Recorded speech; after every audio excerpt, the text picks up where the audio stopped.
When I look at LeBron, he's not what Michael was as a player. He's not even what Kobe Bryant was as a player. That's a tough one to follow. I mean, that's Danny Ainge's opinion, right. And we all have our opinion. But my problem is more so with LeBron.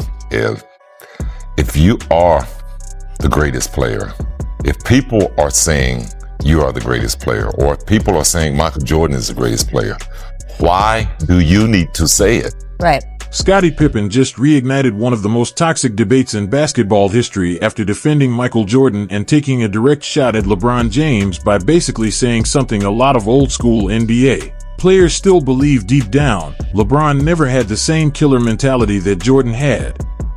And the second those comments started spreading online, NBA fans completely lost their minds. Because anytime Jordan and LeBron get mentioned in the same conversation, the internet instantly turns into total chaos. What makes this hit so differently is that Scottie Pippen is not just some random analyst trying to go viral or chase headlines. This is Jordan's former teammate.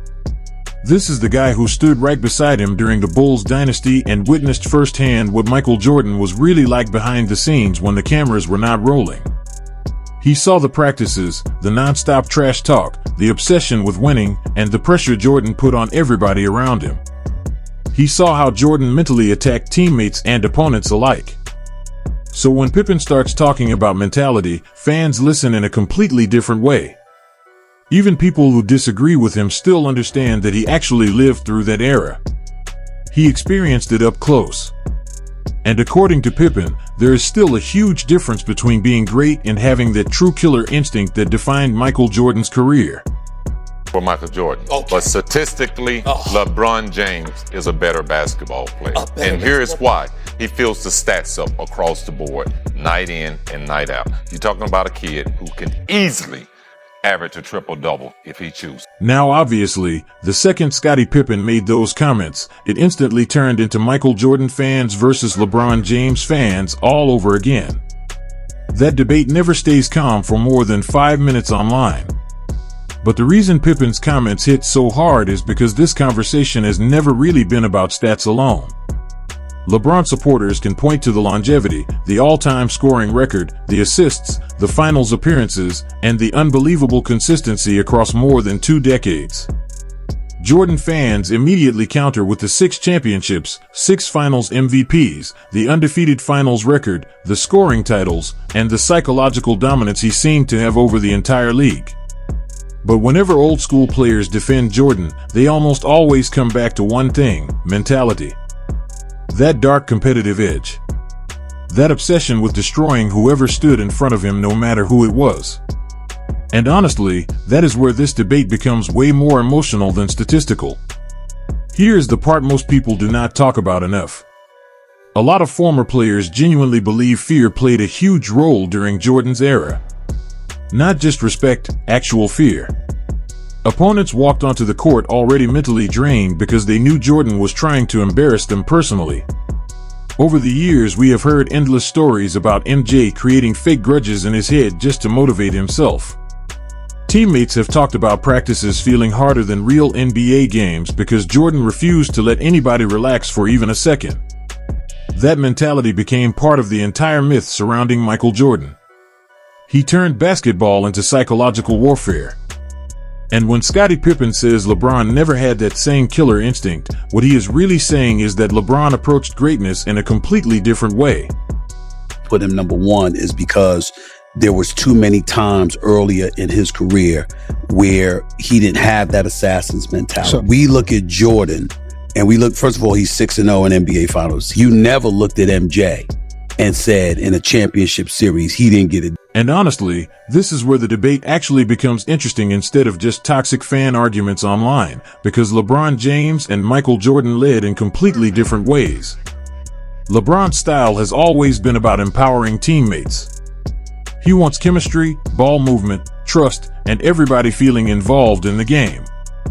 He believes in trusting role players during huge moments. Jordan was the complete opposite.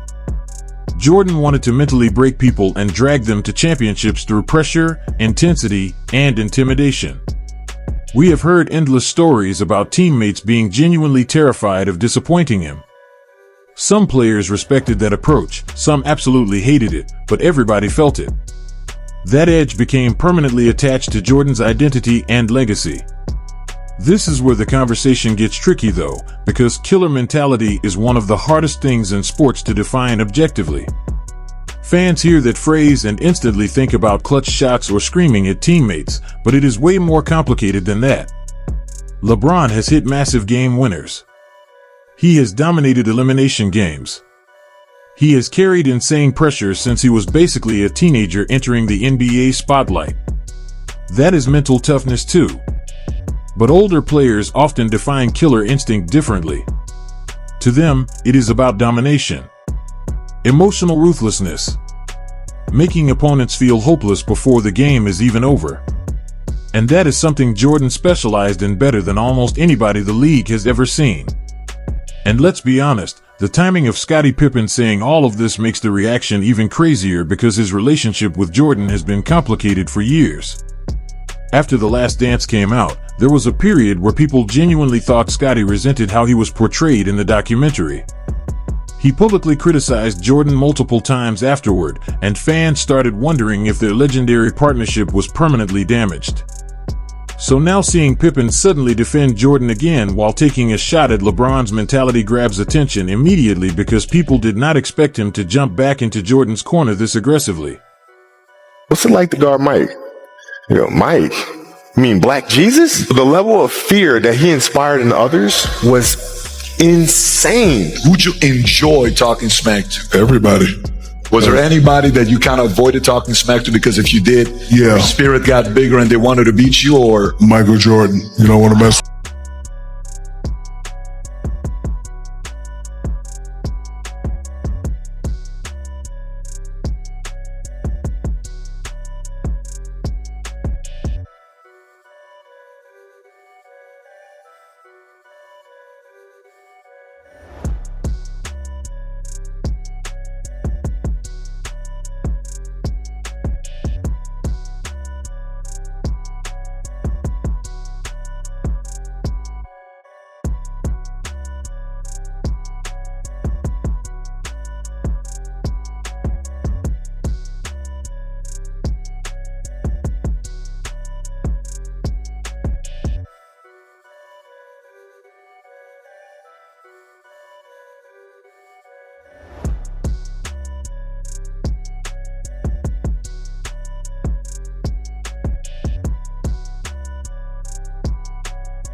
You can't ask me who's the GOAT between LeBron and Michael. Neither one of them are GOATs. They both won differently. You can't put them at the top of the pinnacle. Magic Johnson, to me, is a bigger GOAT than anybody.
Perfect.